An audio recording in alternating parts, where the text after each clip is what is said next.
Okay, so the first question I'd like to ask Dr. Shreyas, can you explain in simple terms what exactly is a bone marrow transplant for the benefit of the viewers who are watching it?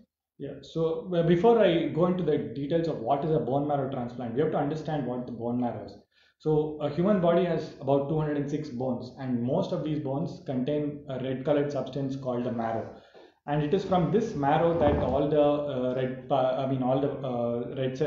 white blood cells, red blood cells, and platelets arise.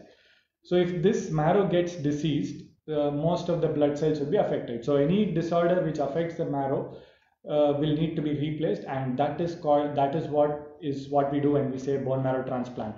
So when we say a transplant, the most common thing that comes to anybody's mind is a surgical procedure, going into an operation theater, replacing, taking out some organ from somebody and giving it. So, but the bone marrow transplant is different in the sense that it's not a surgical procedure.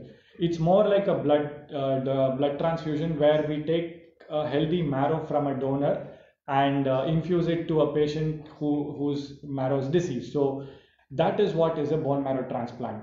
And with the current advances, if we talk about 20, 30 years ago, the bone marrow had to be extracted from a donor by poking the hip bones, and physically extracting the marrow. But with the advancement in technology, it's just nothing but a blood donation, where a needle is poked into the veins and the stem cells can be harvested from there.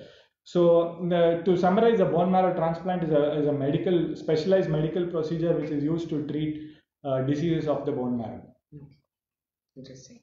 So, Dr. Rohit, what kind of patients need a bone marrow transplant? Who is it meant for? So, as Shreyas said, when the disease is involving the bone marrow, so we have many of hematological conditions, whether it is benign or it is malignant. As a curative intent, we do this procedure. So, in marrow transplants, as Shreyas said, we don't use bone marrow as such. We use something called a peripheral blood stem cell. So what do we mean by peripheral blood stem cell is we give some injections to the donor, whether we are doing autologous or allogenic, and we put the patient or the donor on the machine and we take the stem cells from them. So basically in marrow transplants or the peripheral blood stem cell transplant, we have something called autologous transplant and an allogenic transplant. So what I mean by autologous transplant is the peripheral blood stem cell is taken from the patient who has been diseased or he has been having relapse refractory disease and his disease is in remission. So such kind of patients will be taken up for a transplant where we use his own stem cells. What happens is when we use their own stem cells, we have to cryopreserve it also. It's in the conditioning. What do we mean by conditioning is when a patient is having a transplant for autologous, we need to give high dose of chemotherapy. So to rescue the patient, we use the autologous stem cells. So this is the autologous transplant. Coming to the allogenic transplant, allogenic is the transplant where we use the stem cells from the donors. So the donor can be a related, a sibling, or it can be someone who is unrelated, something called a mud donor. And there's a transplant where we use umbilical cord also. But here we are not using umbilical cord, we are doing only peripheral blood stem cell transplant. In allogenic transplant, we have something called match related, where we match the siblings whether they're a full match, then we take it as a match related donor. If at all we don't have a match, we do something called a half match transplant or a haplotransplant, which has been the off late, that has been the era where everybody wants to push for a haplotransplant because for we take longer time for the donor search, and even the cost of the stem cells is very costly and we can't keep waiting for the stem cells, the cost. So now we are pushing towards something called a haplotransplant, which is the way to go for many of the malignant as well as benign. Interesting. That couldn't have been explained in more simple terms, actually. The next question is to Dr. Shreyas. So, what is the process of a bone marrow transplant? How do you go about doing it? So any bone marrow transplant is nothing but extracting the stem cells from the donor and infusing it to the patient or the recipient. So like Dr. Rohit mentioned, there are two types of transplant that we're looking at. One is an autologous and one is an allogenic. So, but both of them do follow certain basic principles. That is, one is selecting a donor, then subjecting the recipient or the patient to something called a conditioning regimen, and then the transplant itself, and then the subsequent management of the complications that will arise in that time. So how do we select donors? So if it's an autologous transplant, it's very the patient himself is a donor. When we the more complications arise with allogenic transplant, where the donor is a different person. So in that, there are different types of donors who can be there. The best donor who could be is a match sibling donor. So how do we select the match? So if we might have heard of blood groups which are there commonly, which are there. Like blood groups, there is also a blood grouping system called the HLA typing, which is very important in these bone marrow transplants. And we match them on various points, and whoever is matched on all the points is a full match donor. And the best possibility of this full match being there is a sibling. Best likelihood is a twin sibling or a sibling born from the same parents. But happening is 25% of patients who will actually get a matched sibling donor. So what about those people who don't get half-matched transplant, which is called a haplotransplant, which Dr. Rohit explained? Most of the points in the HLA may or may not be matched, but a certain necessary quality points on that will be matched. Now, even if that is not available, there are registries worldwide, the US, German, and Indian registries, where volunteers have actually put in their HLAs, and they've said, and so the patient's HLA is actually fed into such registries. And whenever a match arises, if the donor is actually willing to donate, they can be taken up. So this is the in brief about the donor selection. So once we select the donor is primed with a few injections, and then he's planned for a date of the transplant. During this time, the patient is undergoing something called a conditioning regimen. So like I mentioned in the beginning, the marrow is deceased. So we can, to imagine, you can think of a field which is overgrown with wheat, and you can't just directly plant your saplings there. So it's probably going to die. So before you actually plant your saplings, you have to plow the field and water the field. So that is what a conditioning regimen essentially does. How is it done? We give high dose chemotherapy, we can give radiation, which will actually create space and also make sure that there's enough space for the stem cells to go, so that once the conditioning regimen is done, the stem cells which have been harvested from the donor are infused into the patient. And this is very much like a blood transfusion. It takes about few hours to do that. And about 2 to 3 days from that, the stem cells go into the peripheral blood, and they actually go to the bone marrow. They start multiplying in the bone marrow and start producing new cells, either red blood cells, white blood cells, and platelets. So during this time, there are a lot of complications that can arise. So the process of managing these complications is also, and it requires isolation and antibiotics and a lot of things. It's called febrile neutropenia. So that is a major chunk of the management that happens. So this is in brief about the process of a bone marrow transplant. So I would like to add some more points to it. So Dr. Shreyas was telling about HLA matching. So everybody will think, what is HLA? How are we going to test? Is it very procedure which is painful, or is something which we have to wait for long? So it's not like that. So when we do a HLA typing, there are two types of HLA typing what we do. One is called a low resolution, which we normally do it on a peripheral blood. As like you give a blood sample for your blood counts or for checking your sugars, we take some 3 ml of your peripheral blood, and then we check for the HLA. That is called a low resolution HLA. And we have something called a high resolution HLA. So in that, what we do is we take the swab from the buccal mucosa, and we take the swabs and then we send it for a testing. And normally within a week or 10 days, we'll have the report of our HLA. So it is so simple what HLA testing is. It's not something very painful it's a very simple procedure. And this is the main thing for us to go ahead with the transplant. So that's the first thing I want to talk about. The second thing about what Shreyas was telling about is the conditioning regime. Why is it so important? The reason why it is so important is, it is like how a baby is growing inside the womb. We are trying to get the cells of the donor to grow inside the patient. So we have to completely wipe out the marrow. as well as we have to create a field where whatever cells we are putting inside, it should grow. So we use a lot of chemotherapy, we give radiation, we use something called ATG. So what happens is when we give conditioning, we should be very clear the conditioning what we are going to give, that the patient is going to accept the graft or the donor cells. That is an interesting insight into the whole. Because what happens is Yeah. in many of the conditions like benign transplants and all, patient would have received a lot of blood transfusions. Yeah. So there would have been so much of antigens in their body, and probably we might not, we might not be able to get the graft up. Correct. So there might be a loss of the cells, whatever graft we are putting. So we have to condition it. So conditioning in transplant is a very most important critical step in the stage, and everybody has to give a thought what kind of conditioning am I going to give. There is something called TBI what we use. So whether we need to consider a TBI in that, or we need to consider an intensive conditioning. So those thought processes are very important, and the cost for this transplant most of the time goes for the conditioning, because we need to get the graft up. Correct. Okay. So next question is back to Dr. Rohit itself.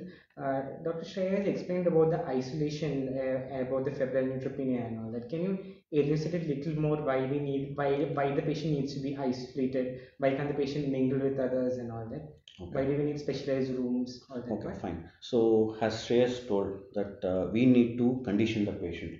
So what do we mean by conditioning is we are wiping out the marrow completely. There are no cells left.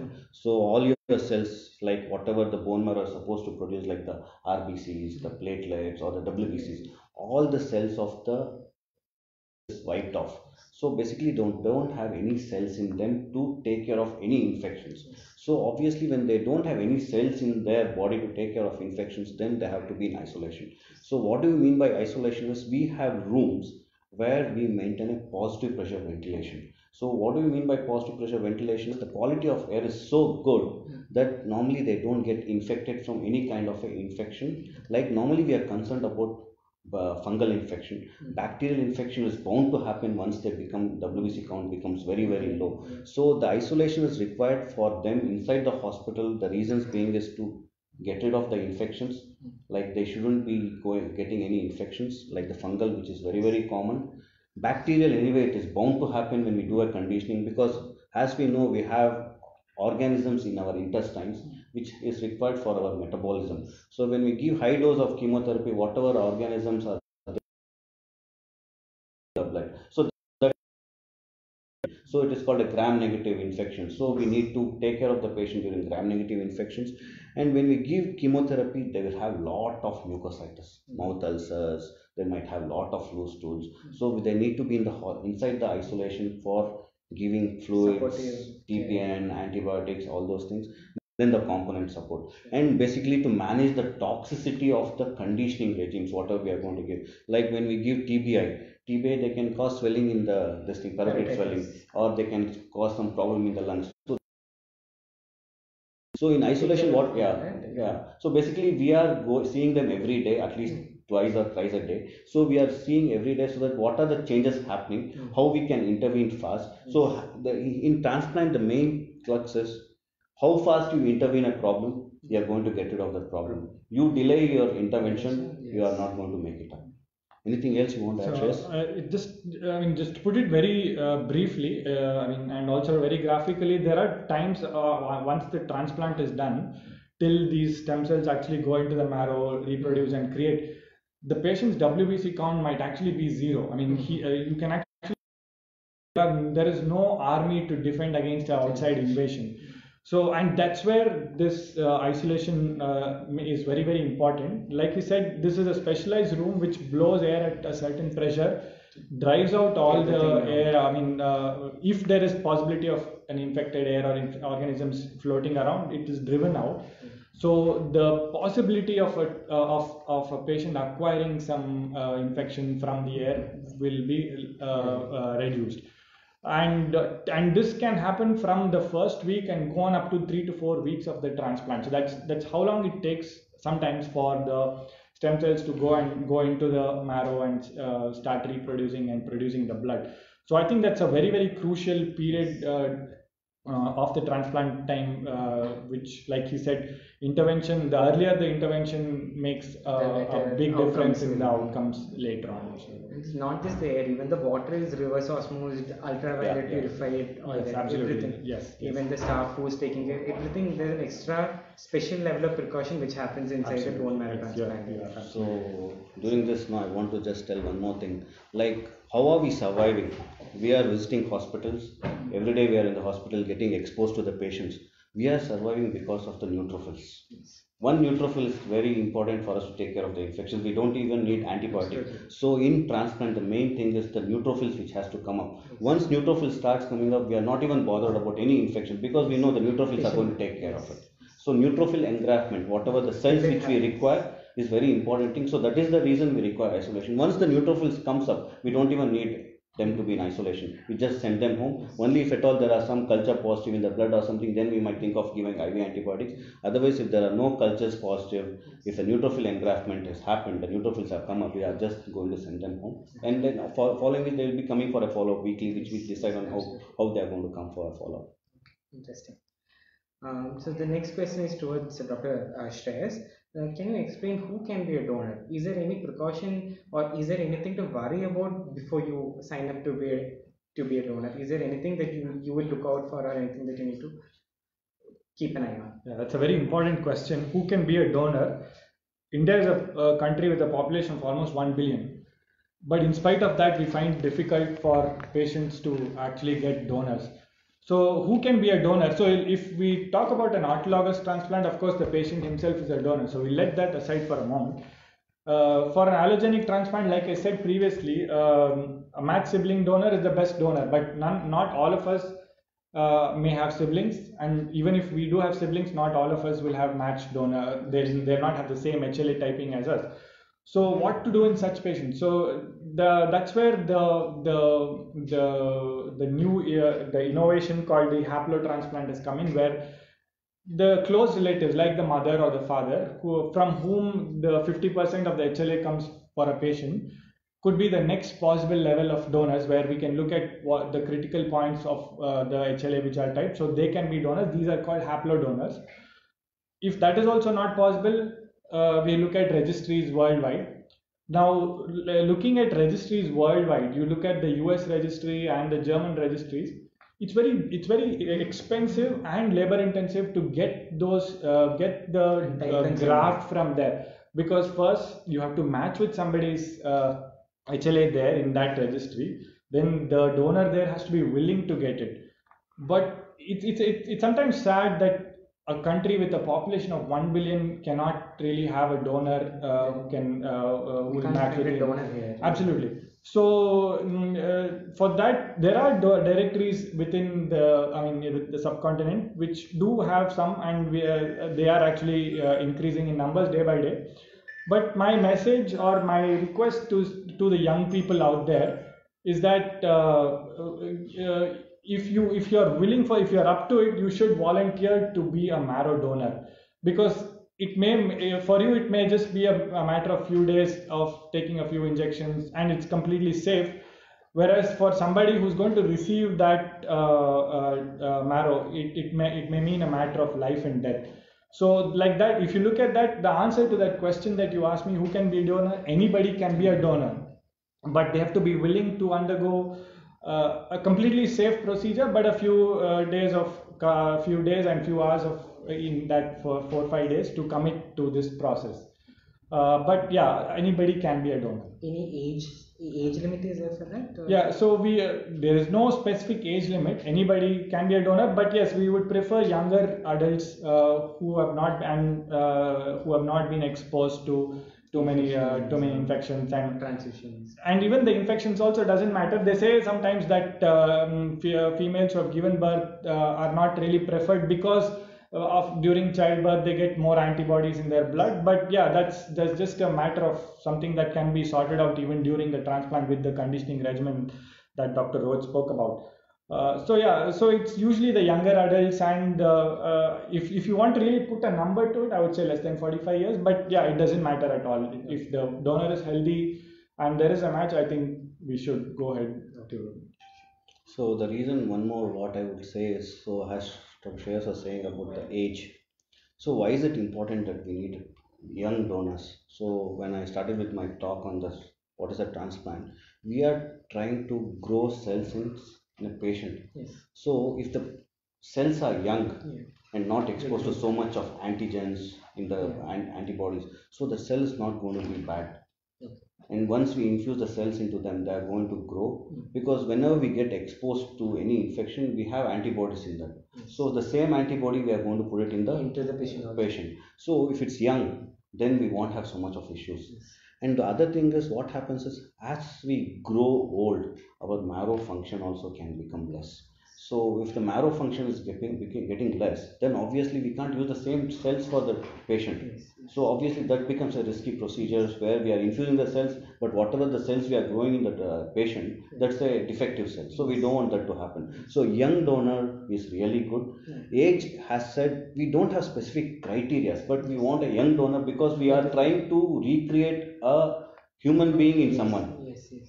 Because when we do a transplant, the blood group of the patient, the donor changes, the recipient changes. If the donor is A positive and the patient is O positive, the donor blood group, the patient blood group is going to become A positive. So we are totally trying to change it. So that's how the donor cells are very, very important. So if you are watching the program and if you've been thinking about it, now is the time. Sign up right now. Right. So next question is to Dr. Rohit. So what are the expected complications that you might see following a bone marrow transplant? What all do you expect? What all you counsel the patient? Okay, so basically I will be talking about first about autologous. Sure. Okay, let's divide it as autologous and allogenic. Sure. So when we do autologous transplant, we are using the patient's own stem cells. Okay, and we are trying to give chemotherapy, high dose chemotherapy. The conditioning, what we call as conditioning, we are going to give it for long days. Like in some conditions like myeloma, we might just give a conditioning for 1 day, or in case of lymphomas, the conditioning goes for 4 5 days. So there can be problem during the conditioning itself when we give drugs. So few drugs can cause blood pressure to go up, or metabolic abnormalities, or they can have loose stools, they can develop mouth ulcers. So that is during the Course of the conditioning, and we are not even infused the stem cells. Okay, so those are the problems which we face during the conditioning.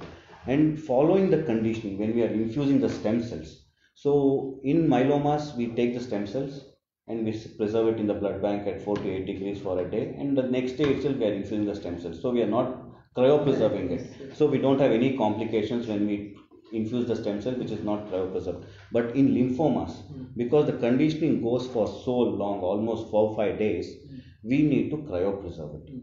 So what happens is, what is cryopreservation? We are freezing the cells. So when we freeze the cells, just imagine you are keeping your hand in a refrigerator for 5 seconds. If you keep your hands are numb. So when we freeze it, obviously the cells are going to die. So we are not preserving the cells to die. Yes. We are preserving the cells so that they are viable and they are alive when we infuse it back. So when we do that, we need to protect the cells. How are we going to protect the cells? We are going to add a chemical into it which is called DMSO. So this DMXO toxicity can happen when we infuse the stem cells to the patient. So that is an issue when we are using cryopreserved stem cells. Following the infusion of the stem cells is what everything starts. So the WBC count will be till once we infuse the stem cells, maybe for day 3, day 4, nothing would have happened. But from day 5, the WBC counts just starts going down. It might be, when we started, it might be 8,000. By the time we reach day 6, day 7, the WBC count would have gone to 100, or they won't be able to see cells at all. Once the WBC count goes down, they have infections. It's not like a normal individual where when they have an infection, they'll mount with a fever of 102, 103 or anything. Subtle signs have to be seen in the patient. An increased heart rate, suddenly there's a drop in the blood pressure, we are supposed to start the antibiotics. So that is the main thing. Infection is the main thing. Second thing is the mucositis. Mucositis, normally what happens is mouth ulcers. So the mucositis can be so bad that they are not even able to open the mouth.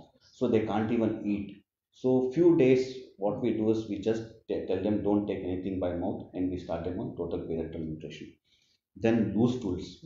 Few patients can have loose stools of almost around 1 liter, 2 liter. It is because of the drugs what we have given. So then we have to once they have a loose stools, then we have to manage the fluids Then we have to manage the electrolytes, whether it is potassium, magnesium, calcium, those things have to be managed. Then coming to the component support, they might have bleeding, suddenly they cough or they try to vomit, they might bring blood out, so that is because of the mucositis as well as the platelet which is low. So then we have to transfuse platelets. When they transfuse platelets, they can have reactions to platelets, but anyway we are doing irradiation of all the components here. So all the components in the transplant unit has to be irradiated, whether it's a Paxil or a STP. So normally we prefer single donor platelet is what has to be irradiated, and Paxil which has to be irradiated. So until they engraft, as in the neutrophil starts coming up, they are prone to infections, whether it is bacterial, which we are going to start antibiotics for antifungal, for viral and fungal infections. From day zero after we infuse the stem cells, they will be on prophylaxis so that we prevent the infection. Normally in autologous we don't expect so much of infections as a fungal or a bacterial viral. So normally by once they engraft, they are fine and they can be discharged. Whereas in allogenic it's a different kettle of fish, because we are trying to put someone's cells and then we are trying to grow. So as I was telling, when we give ATG has immunosuppression, ATG is a globulin. They can have reactions. We produce this anaphylaxis. So basically, this ATG can be got from rabbit or from the horse. So when we get it from animals, it is basically how do they even produce this globulins, the ATG. So whatever the T cells are there from the from the rabbit or this thing, they put it into the horse and then they take the immunoglobulins from there. So people can develop reactions to ATG. So it has to be very carefully given. When we give TBI, like parotitis, pneumonitis, those issues can be there. When we give conditioning like whatever drugs we are going to use, there's a drug called busulfan. Yeah, busulfan. When we give, they can cause seizures. Okay, and it can cause something called VOD. So those precautions have to be taken. So before even putting the graft, we are infusing a cells into them. As we were talking about HLA typing, so we are looking at only 10 antigens. In a low resolution, we are looking at 6 by 6 match. In high resolution, we are looking at a 10 by 10 match. But there are more than 2000 HLA antibodies in our test. So we need to immunosuppress them before even putting the graft. So then we have to start immunosuppression. Normally our immunosuppression is something called a cyclosporine, what we give. Cyclosporine, when we give, we are happy that we have started the immunosuppression, but we don't know what's going to happen after exactly the toxicity with cyclosporine. It can cause blood pressure to go up. Few patients can have seizures, blood pressure going up, and they can have seizures. Then we start with methotrexate, has a immunosuppression. When we give methotrexate, when there is so much of mucositis, it's just going to worsen your this thing. So those things have to be managed during the course of transplant, like oral intake, which they obviously can't take because of the mucositis, management of TPN, electrolyte management, component support. So once they engraft, as in the neutrophil starts coming up, normally what do we mean? I've been telling what engraftment. What I mean by engraftment is the neutrophils, absolute neutrophil count has more than 500 for 3 consecutive days. We call it as a neutrophil engraftment, which is very important for us because we want to get rid of the infection. And we have something called a platelet engraftment, where platelet about 20,000 for 3 consecutive days, we call that. So once they engraft, we find that they are not going to have any kind of a bacterial infection, but still we are concerned about fungal and viral. And when we do allogenic transplant, it's a concern of acute GVHD. If they have lot of loose stools during the transplant procedure, in the transplant room, lot of loose stools, or they develop some skin rashes, or some liver enzymes are going up, then we have to take care of that.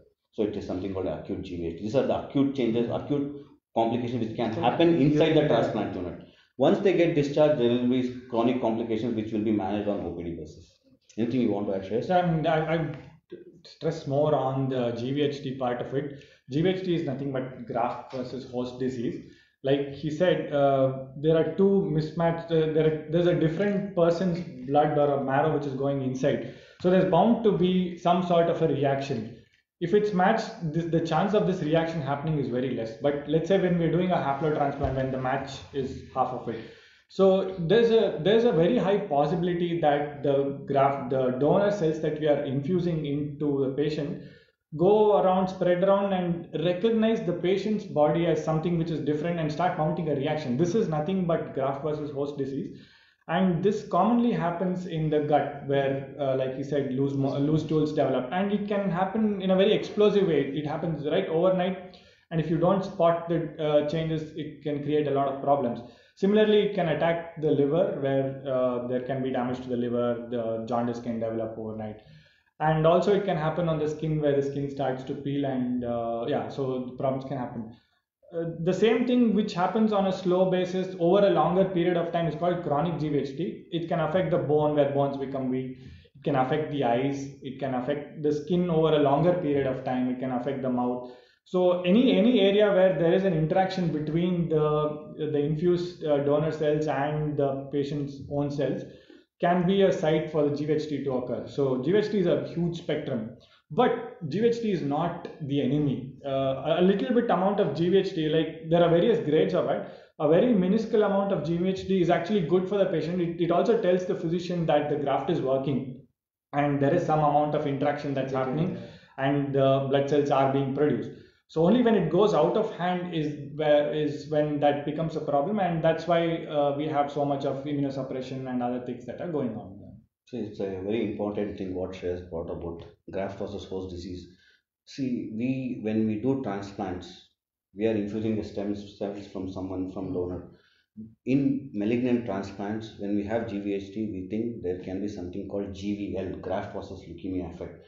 In malignant transplants, we do want some amount of a GVHD, so it transforms into a GVL. Yes. But whereas in benign transplants, we don't want GVHD.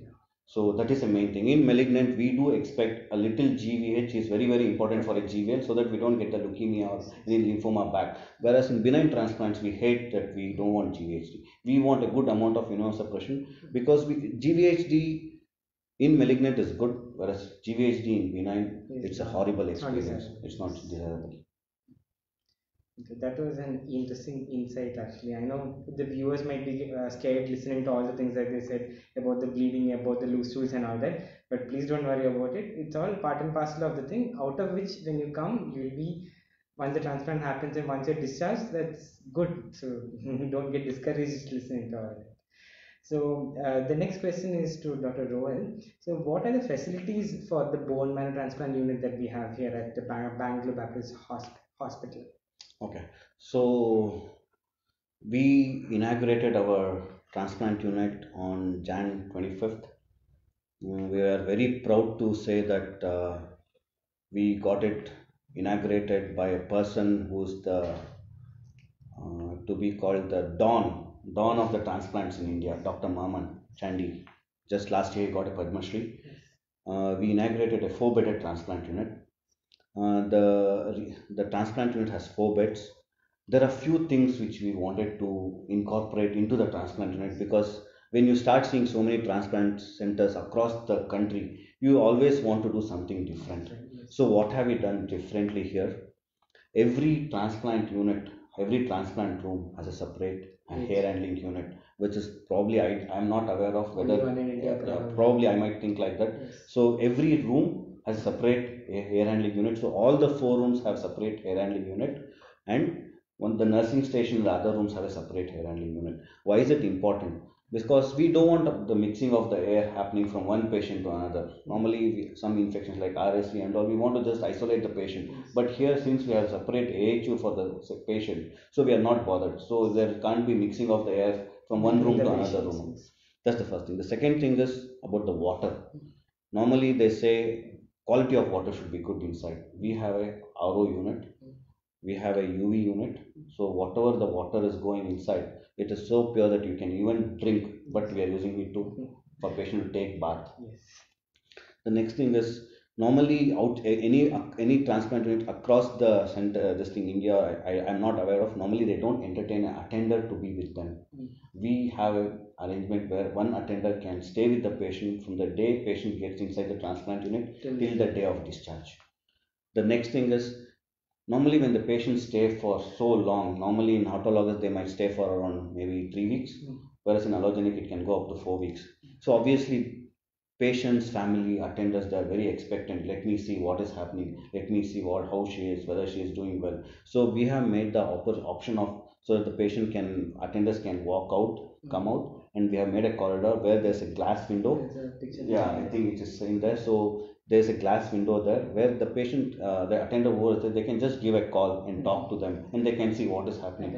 I was so happy since last 8 transplants what we have done. After 5:36, you can see a lot of attenders putting the chair and talking to them. Yes. It's like as if they are seeing somebody, Yeah. they're happy. Yes. Otherwise, just imagine a person inside the room for almost 3-4 1 weeks, month yeah, without so being without in seeing contact. anyone. It's a Absolutely. phobia what they can Yes. have. Yes. The next thing is we have the best mission possibly for the apheresis. It's called Coboptia. It's a mission where many centers have it right now, but we are fortunate that we could have it at early stage itself. The reason being is it's good. There are some technical aspects which I might not, if I tell also it might Beyond the not be scope of the talk, yeah. Okay, so it's a very good mission. We are having our own cryopreserving unit, and of all, we have a good staff support.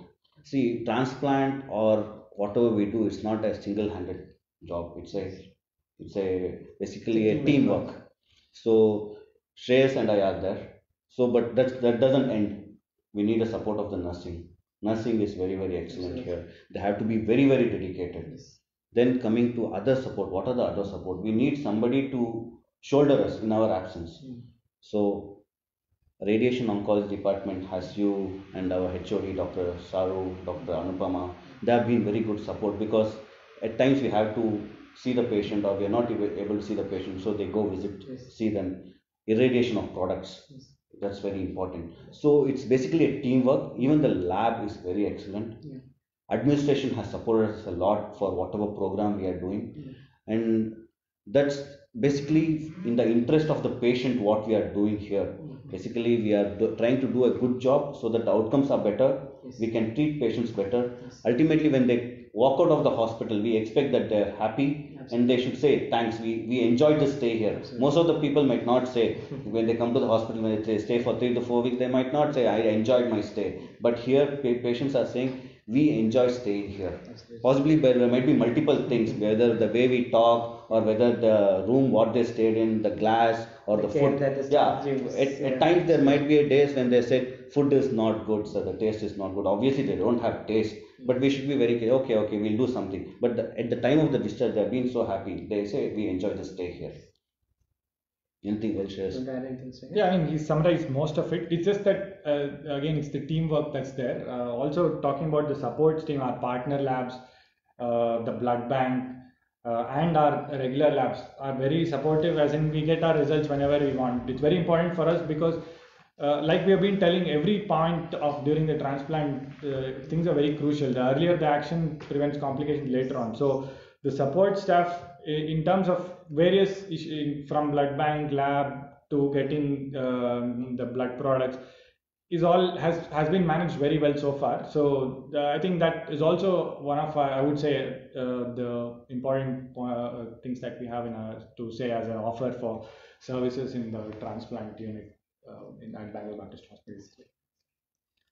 Okay, so this concludes the first part of the Facebook Live program so far. Next, we'll be taking questions from all the viewers who are tuned in.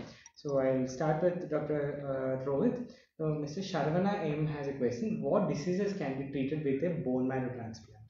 Okay. So basically, as I told in the beginning of my topic, what are the conditions where we are going to do a transplant? So most of the transplants are done in hematolymphoid conditions, whether it is benign or malignant. So if you come to the benign, it can be a thalassemia, it can be aplastic anemia, which is the commonest of the transplants across the world or across India. They do it's a thalassemia or a aplastic anemia, and few of the immunodeficiency syndromes also they do, but we are not doing any immunodeficiency here. The next thing is coming to the malignant transplants. So where do we do malignant transplants? When we in autologous we are doing it for lymphomas, myelomas. If at all we are not happy having the disease relapse after autologous transplant, then we think of an allogeneic transplant. Allogeneic transplant we do it for all leukemias, lymphomas. So this is basically whether it is a AML or a ALL or whether it's a CML who are not responding to TKIs. So those conditions we are doing the transplant. For adult and for children. Yes, both pediatric as well as both adult. adult and children. Yeah. So the next question is from Mr. George Matthew. Is there any immunosuppressive agent regimen provided? If so, what is the duration for the patient it's provided and onset of doses pre or post surgery? Okay, I'll take that question. So, like I said in the beginning of my talk, a bone marrow transplant is not a surgery. It's actually a transfusion procedure.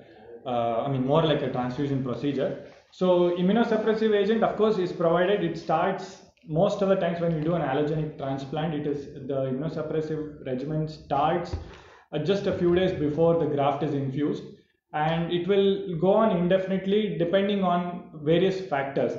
The initial time is where we look at GVHD to suppress the acute GVHD and its related complications, immune-mediated complications. Later on, if let's say it's a malignant condition, like we'll talk about acute myeloid leukemia who's receiving fits within the acceptable limits, we actually reduce the immunosuppressive regimen and stop it, so that the graft versus host disease is active at a very low level and it takes care of the disease also. In benign transplants, like Rohit mentioned, we don't want GVHD at all, because it's very horrible experience for the patient and also for the caregiver. So in such patients, there is a set time depending on the underlying condition for which we're doing the transplant. It may go a little bit more if there is some GVHD, depending on the extent of GVHD that has occurred, if it has occurred at all.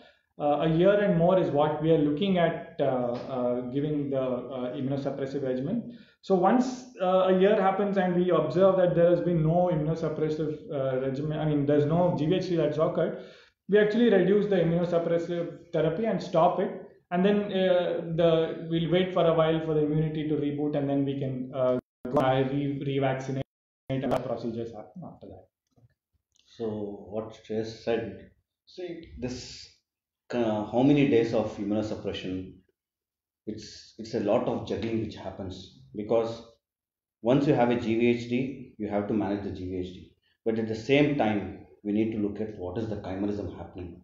Okay, what I mean by chimerism is when we are infusing the stem cells, we should have a cells of the donor which is 100%. Yes. At times what happens, GVHD is so much or it is listing, the chimera might start coming down. Yes. So then we might think, what are we going to do with the immunosuppression? Yeah. So if you have to push up the chimera or the donor cells up, Yes. then we have to reduce the immunosuppression. You are reducing the immunosuppression, your Yes. GVHD is coming up. Yes. So there is a lot of juggling which happens when we do allogenic transplant. So it is not just how we are going to manage GVHD, it also depends on your chimerism. See, in malignant transplants, we want a chimerism to be 100%.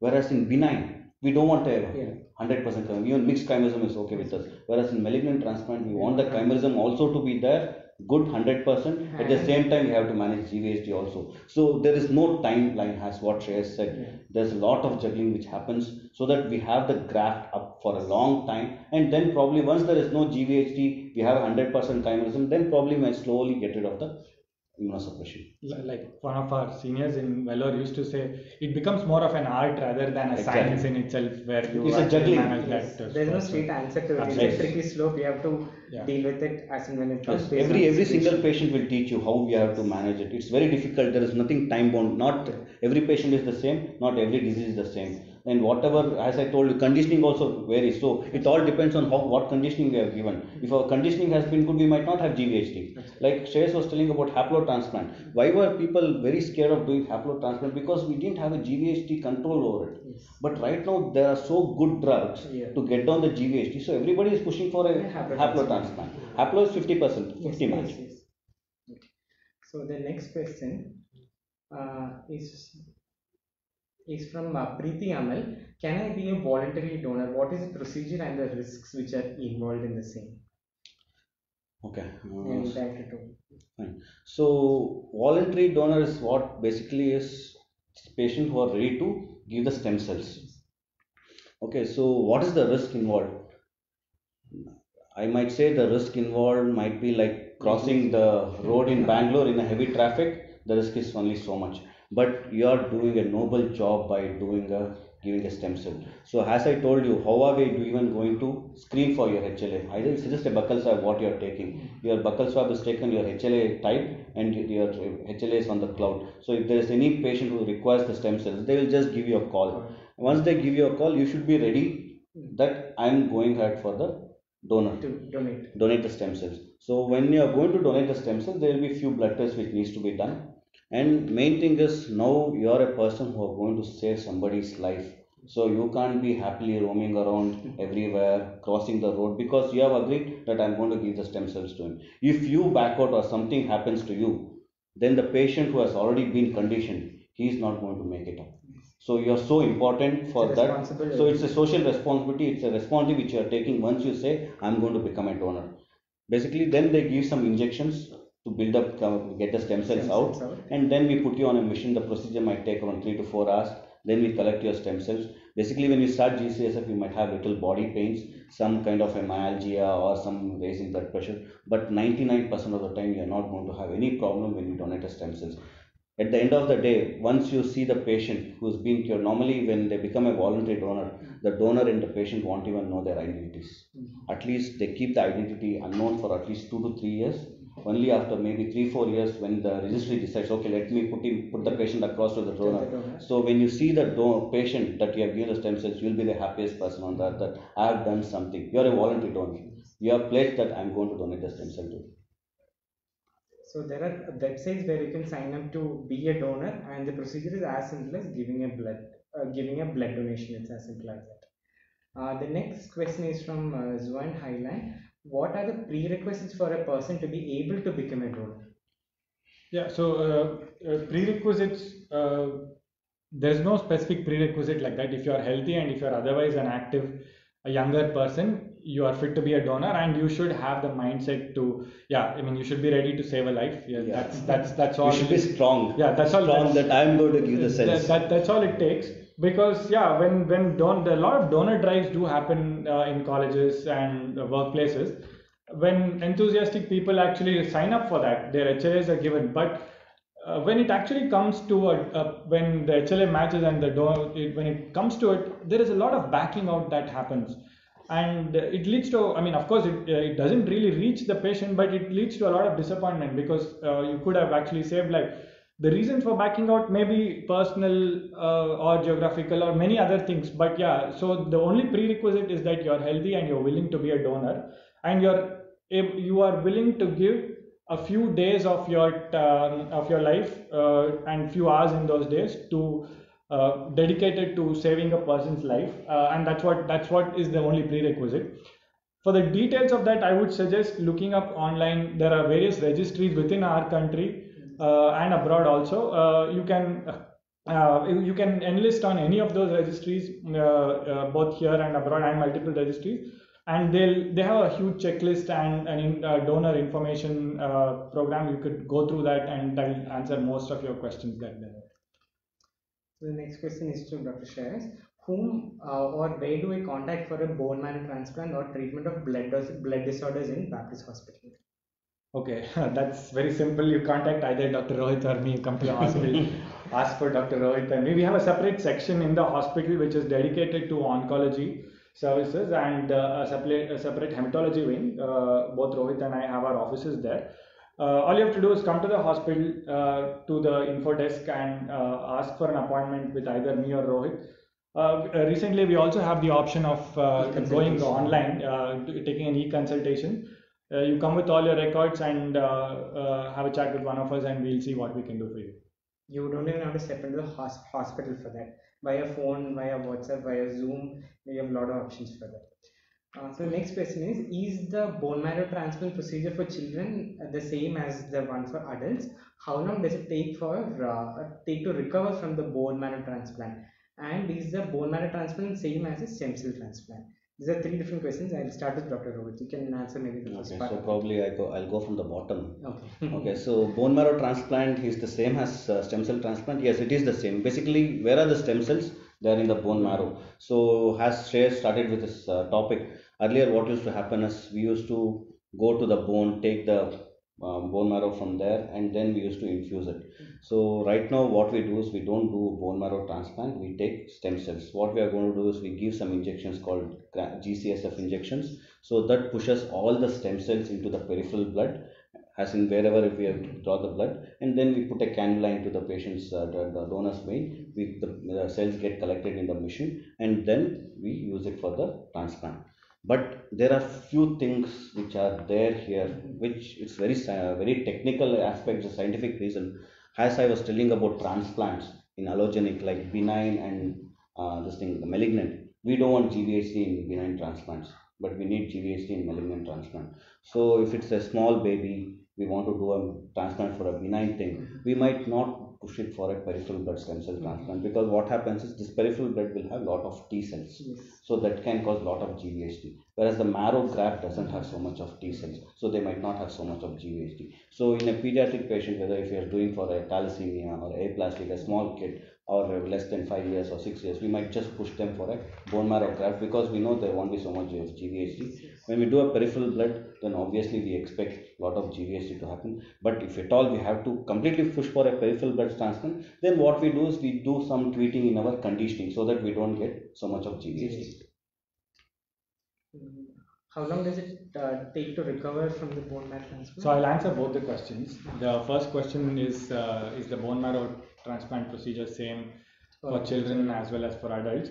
So children who are, let's say, older than 13 or 14 years of age, more often than not behave like an adult physiology. So in such patients, yeah, it is almost similar to adults.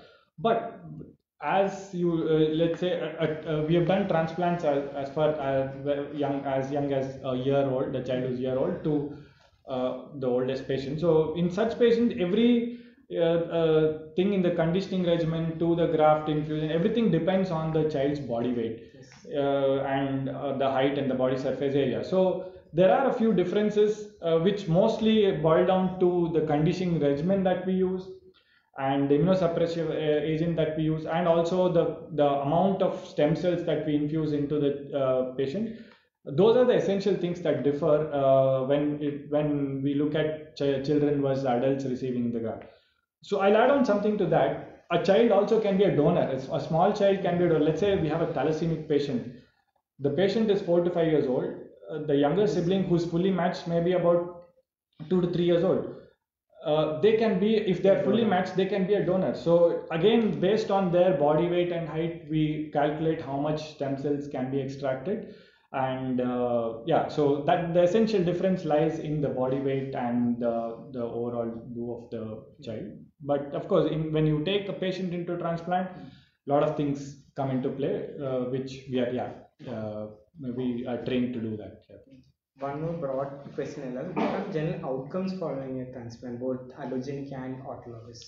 So if we look at transplants worldwide and look at when we say outcomes, we are essentially looking at cure. So it depends on the underlying condition. So if we are doing, let's say for example, we are doing a transplant for a thalassemic patient, we are looking at 95% and more rates of cure. As in, you do the transplant, the patient walks out, there's a period of time when he's on immunosuppressive agent. After that, he's cured. The child or the patient who's had thalassemia is cured. Same thing with probably an aplastic anemia. But that's a utopian situation where it's 100% everything happens. Most malignant transplants don't go like that. There's amount of GVHD conserving the graft, hosting that. So it depends on the condition when we actually talk about outcomes. So benign transplants usually have good outcomes in terms of cure. Malignant transplants also have most of the times have good outcomes, but we don't talk in terms of cure.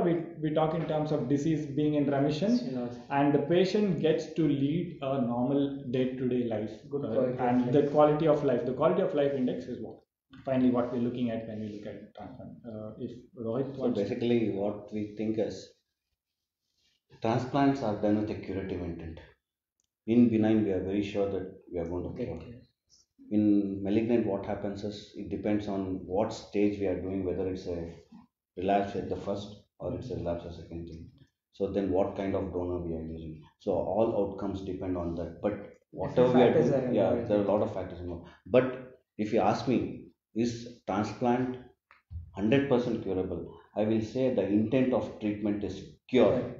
We are saying we are going to cure you of your disease with the transplant, Yes. but it's not immediate. It is over the period of a year or two, how your graft is functioning, how your disease is. That's how we can say you are getting cured or not. So I think we've come to the end of our session. I'd like to thank all the viewers who tuned in and watched the program. I'd like to thank both of you for like spending a valuable time to educate and to share the information with all the viewers who had tuned in. I'd like to thank the Baptist team for providing us with such an awesome environment where we could maintain social distancing and we could record it in a safe way. And I'd also like to thank Dr. Arvind Smoothie for his comment. With that, I think we'll close this session. Thank you all viewers for tuning in once again. Please feel free to watch the rest of our videos. We'll continue this session either every week or once in 2 weeks. So watch those sessions also. And yeah, that's it, I think. Thank you. Thank you, Sunny. Thank you.